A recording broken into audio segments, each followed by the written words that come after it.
In this video, we're going to define resilience, identify different factors that are associated with higher resilience, discuss some tips for how to build greater resilience, and also discuss some mantras to keep in mind when you want to try being more resilient. Hi, I'm Anna Yudin. I'm a doctor of psychology and also an author, and let's get straight into it.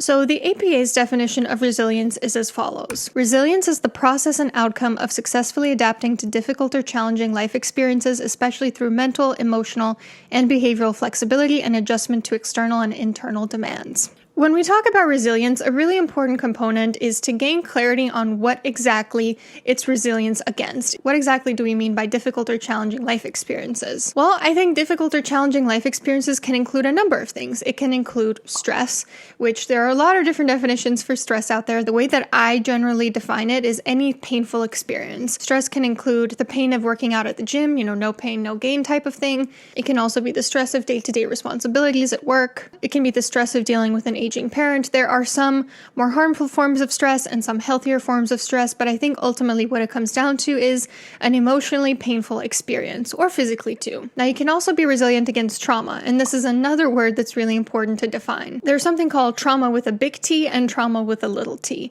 Trauma with a big T are these huge events that tend to scar us over time. Things like firsthand experiencing, witnessing, or hearing secondhand by someone you care about a near-death experience or something that could have caused serious injury. Trauma with a little t are these little everyday experiences that harm us long-term but aren't necessarily detrimental to our health in an immediate way.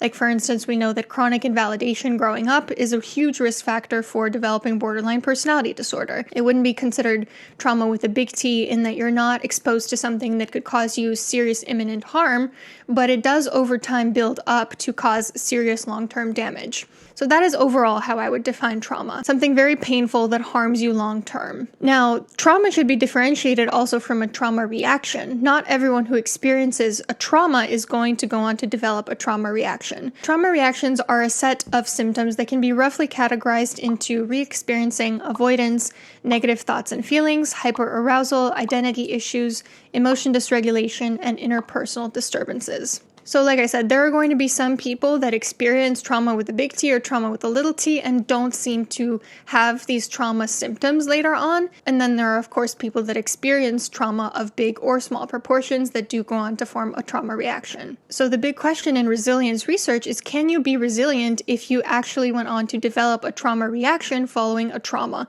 or following even a stress? For the longest time, resilience was defined as the absence of a trauma reaction in the face of a trauma. Essentially, looking at the differences between the people who experienced a trauma and didn't go on to develop a trauma reaction and the people that did. But modern definitions have changed. So I looked at this article from 2014, which is an interview with a panel of resilience researchers to help define resilience, identify some determinants of resilience, and discuss ways to enhance resilience. And it was a multidisciplinary meeting, and so there were a lot of genetic, epigenetic, developmental, demographic, cultural, economic, and social variables. One question that was asked to these researchers was, is resilience a trait? Is it an outcome? Is it a binary? Is it a continuum? Many of the researchers believed that absolutely resilience is on a continuum. It is not something that you either have or don't have. It exists on a spectrum, like with most psychological phenomena. Resilience is a process. It depends largely on the interaction between a person's own internal experiences and their external environmental resources. It's not a one and done thing. It's something that you consistently try to implement in your life. And it may change over time based on individual or environmental resources. We need to take a growth mindset when we talk about resilience, because ironically, some of the most resilient people are people who always have this growth mindset of, I can do better in the future, I can work harder to improve my situation. People with a fixed mindset who believe that things can't get better, ironically tend to be less resilient. So it would be incredibly ironic for us to define resilience as something that you either have or don't have, when in reality it is something that can be harnessed, something that you can cultivate over time and make efforts towards not something that either you have or you're doomed to not have. So some of the definitions that these researchers had of resilience were the process of harnessing resources to sustain well-being, the ability to bend or not break. This is interesting because it shows that resilience is by and large adaptability. It's flexibility. It's like trees that bend in the wind instead of just breaking off. Resilience is also the ability to bounce back. The researchers talked about something called the resilience trajectory, which is when you have a relatively brief period of disequilibrium and then you bounce back from it. You keep it moving forward, basically. So here we get at the answer of, can you have a trauma reaction and be resilient?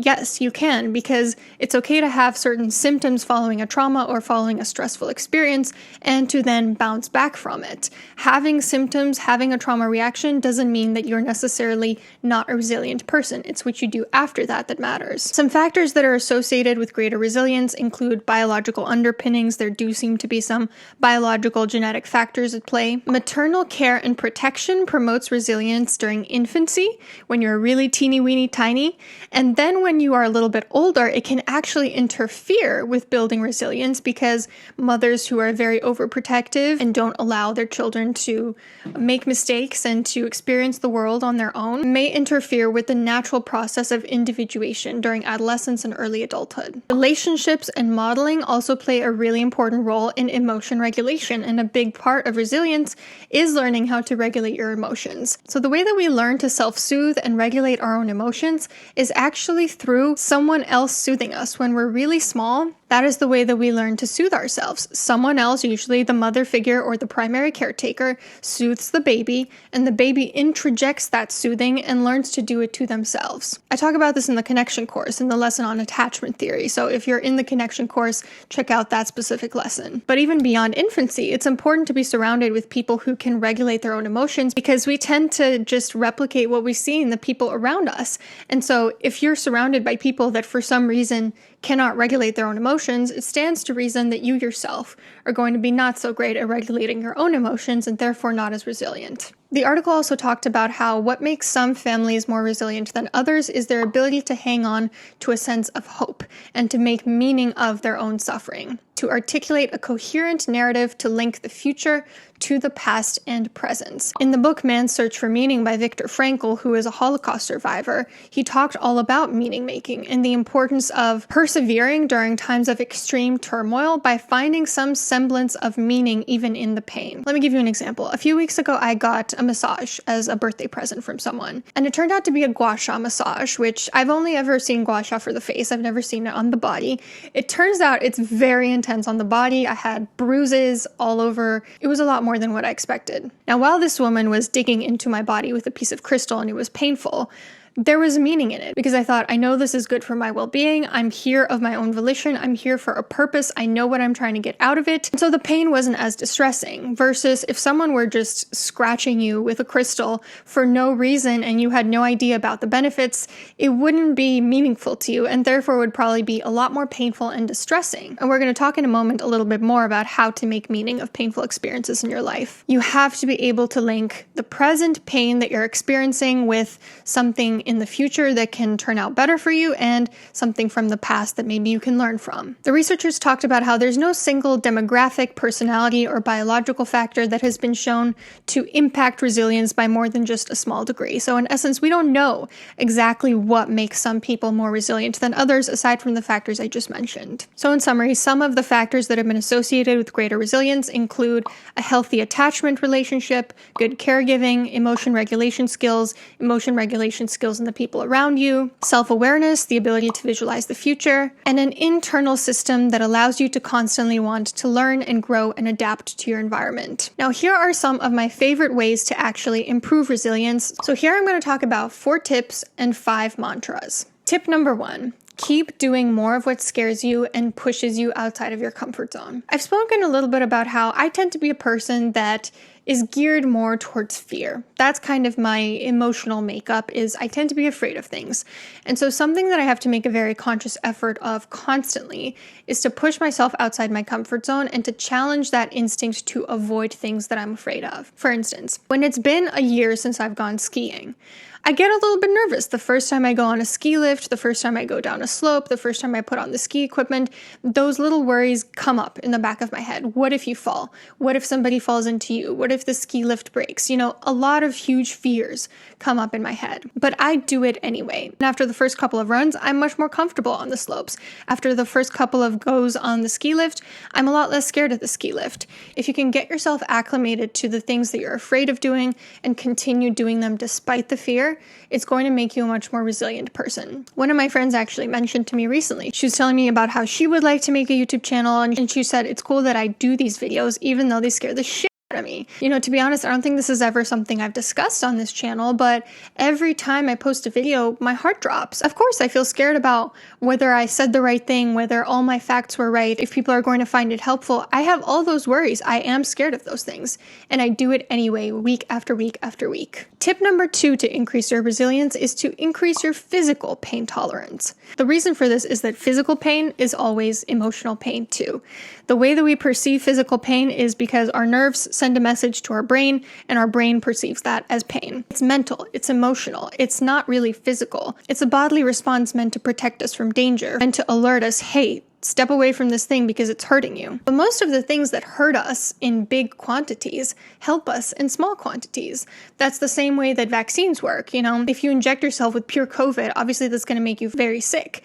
Versus if you inject yourself with a vaccine, tiny amounts of COVID make you more resilient to COVID in the future. So if you can consistently expose yourself to small amounts of physical pain through things like fitness challenges, cold plunges, saunas, that can ironically teach your mind to be more resilient to physical pain and therefore to emotional pain. So to speak a little bit more about sauna cold plunges, this is something that my husband and I have been doing for a few months now. We go to the sauna and cold plunge every couple of weeks, and we do 15 minutes in the sauna and then a couple minutes in the cold plunge. 15 minutes in the sauna, a couple minutes in a cold plunge, 15 minutes in the sauna, a couple minutes in the cold plunge. And there are a lot of emotional and physical benefits to this. I'm not going to get into them more specifically in this video, partly because this is something you should absolutely discuss with your physician. I do not want to give you guys medical advice. I'm not a physician, and there are definitely some risks to doing these things, so definitely speak with your own physician. However, for me personally, the sauna and cold plunge experience has really forced me to tolerate the extremes. For instance, I'm a person that hates the heat. I loathe it. I hate summer. And so being able to sit in the sauna with sweat pouring down me, it's a challenging experience that forces me outside my comfort zone, that forces me to be in that moment of pain. And then the cold plunge, forget about it. It's even more painful to get in water that's like 42 degrees Fahrenheit. It teaches you how to breathe through the pain. It teaches your parasympathetic nervous system to react to the sympathetic nervous system. And ironically, I've noticed ever since I started doing cold plunges regularly, I do have a better tolerance to physical pain. For instance, when I was skiing a few weeks ago, one of my boots was really, really hurting my foot. In pain, it was throbbing, I was in so much distress, and I was able to breathe through it. And I remember thinking, just breathe through it like you breathe through the cold plunge. And it did help with the pain a little bit. And then I actually discovered that cold plunges can help with chronic pain. So that made a whole lot of sense. Remember, physical pain is always emotional pain, though emotional pain is not always physical pain. It's kind of rare that emotional pain actually results in physical pain, although sometimes when you're heartbroken, for instance, you might actually feel heaviness in your chest, but that's not always the case. But if you can master physical pain, you may be mastering not just the physical pain management, but also the emotional pain management. So when an emotionally painful experience comes up, when you feel like you're suffering in your life, you'll be better equipped to handle it. You'll be more resilient. Tip number 3 is to make meaning of your pain. Exactly what I was talking about with the gua sha example. Anytime a painful experience happens, make sure that you can reframe it to, this is for a purpose. I'm experiencing a moment of pain now so that I can experience this reward in the future. For instance, I'm experiencing the pain of someone scraping a piece of jade across my body right now, so that in the future I will be healthier and have lymphatic drainage and the benefits of it. Anytime you find yourself in an emotionally or physically painful emotion, think about, what is this for? What benefits am I going to get from this long term? And not only that, but Why am I choosing to do this? Because so often we forget that we have a choice in the matter. We feel like painful experiences just happen to us. Like you go to grad school, for instance, and you think, oh my God, it's so much pain. I can't handle it. These classes are so hard. You did this to yourself. You went into grad school. This was your decision, right? Like probably no one forced you into this. And so take responsibility for yourself and acknowledge that you're doing this for a reason. Keep in mind that reason, that future reward at the end of the tunnel. And tip number 4, find the silver lining. Studies show that people who can find the silver lining in painful, stressful, and even traumatic experiences do better than those who can't. For example, men who had their first heart attack, who were able to find the silver lining in that, went on to have fewer heart attacks than men who didn't find the silver lining. Even in things that are terrible for you, if you can find what is a positive thing that came out of this, what did I learn from this, what am I taking into the future, you're going to be better off than if you didn't. So let's discuss some quick little mantras to help you redirect yourself into a more resilient mindset the next time you experience something painful. Mantra number 1. It is what it is. This is, the stoic mantra that people tout, and I love it so much. I love it because it acknowledges these are the facts of the situation. This is reality. I'm not closing my eyes to that fact. And it's sort of detached from it. It's saying, yeah, reality is as it is. I'm not going to try to change things that I can't change. These are the facts of the situation. I might not be happy with it. I don't have to be happy with it, but I acknowledge that this is just the facts of the situation. You get a bad grade, it is what it is. You don't have as good of a relationship with one of your family members as you'd like, it is what it is. Natural disaster strikes your city of all places, it is what it is. These things happen. It's not personal, it just is. Mantra number 2, why are you acting surprised? This one might be a little bit unusual. This one I actually got from my cousin. So my cousin and I are very close. We're more like siblings than cousins. And I often go to him with different stresses that are on my heart. And a question that he asks me over and over and over again when I'm venting about things and I'm complaining and I'm whining, he goes, "Are you surprised?" Or "Why are you surprised?" This is helpful with situations where you already knew this going into it. Like, you already knew this was the situation. You already knew this was the facts of the situation. Why do you still complain about something you know is there and you cannot change? Certainly, it's okay to have a little cry session, to let out your feelings, to express yourself, to vent. And then once you're done with that, let's be for real, this isn't a surprising situation. Don't act surprised about things that you already knew were the way that they are. If your boyfriend, every time you bring up a concern, gaslights you, the 500th time that you bring something up and he gaslights you, why are you surprised? You can use those facts to inform your decision, but don't assume that a different outcome is going to happen than the 500 outcomes before that. The next mantra is, this is a temporary moment of pain. I like this one because it acknowledges a number of things. First of all, it acknowledges, okay, I'm in pain. I feel that. I'm not avoiding that. Secondly, it's a temporary moment. It's here not forever. I've had moments of pain before. They didn't last forever either. This is just in this specific time period. It's sort of like a reminder that in the future, I'm not going to feel this way again. In life, I experience hardships like anyone. I go through deeply painful experiences. And I think part of the benefits of being trained as a therapist is that you see so many people going through these moments of hardship. You see them across time, you see them across different people, and you start to realize that pain is never there to stay forever. There are ups and downs, there are ebbs and flows in life, and just because you experience a moment of pain right now, that doesn't mean that it's here to stay. It's very easy for me to keep a hopeful outlook because I recognize that that's just the nature of life. It's cyclical. It's up and it's down. And so even in these moments of extreme hardship, I can recognize that this fucking sucks right now, but it's probably not going to suck in 2 days, 3 days, a week, a year. Definitely not. Repeat that to yourself. This is a temporary moment of pain. Another mantra that can really help you deal with this is the present moment is exactly as it needs to be right now. When we resist reality, when we complain, when we whine, when we're not resilient, we are transforming our pain into suffering. Pain can be just pain. Pain doesn't have to turn into suffering. There are an infinite number of circumstances that led to this current outcome. Anything that happens in life, there are so many different variables that went into causing that outcome. You didn't get into your favorite school. There are so many reasons why that didn't happen. It could be related to something you did. It could be related to your CV. It could be related to that school's values, the other applicants, everything that went into their life experiences. When you are resisting the present moment, you are resisting the entire universe. You are resisting a bazillion causal factors that you cannot control. Of course, resisting the entire universe is going to be heavy on you. Of course, it's going to turn your pain into suffering. So redirect yourself, reroute yourself back to the present moment is exactly as it needs to be right now. I don't need to resist the entire universe. It just is what it is. And the last mantra that I love for building resilience is keep it moving. In my journaling workbook called the Personal Growth Journal, you'll notice that a lot of the prompts, once you actually deal with your emotions, you look them in the face, you cope with them, encourages you to look forward, to keep it moving, to think about your future goals and how to take action towards them. Remember that keeping it moving, bouncing back, is literally the definition of resilience. So if you're able to experience something painful and then move forward from it, you're going to be more resilient than most people. Just keep it moving forward. In conclusion, resilience is a process in which a person bounces back from hardship or pain or stress or trauma. It's not the absence of pathology following a difficult experience, but rather the ability to adapt from it. And it's not a fixed trait, but rather a process that we can all learn to cultivate. Resilience has a multitude of different factors: biological, social, emotional, spiritual, etc. You can increase your resilience by regularly pushing yourself outside your comfort zone, doing more of what makes you uncomfortable or scared, doing things that increase your physical pain tolerance and therefore also your emotional pain tolerance, making effortful meaning of the painful experiences that you go through in life, and finding the silver lining in difficult experiences. You can repeat phrases such as, "It is what it is,"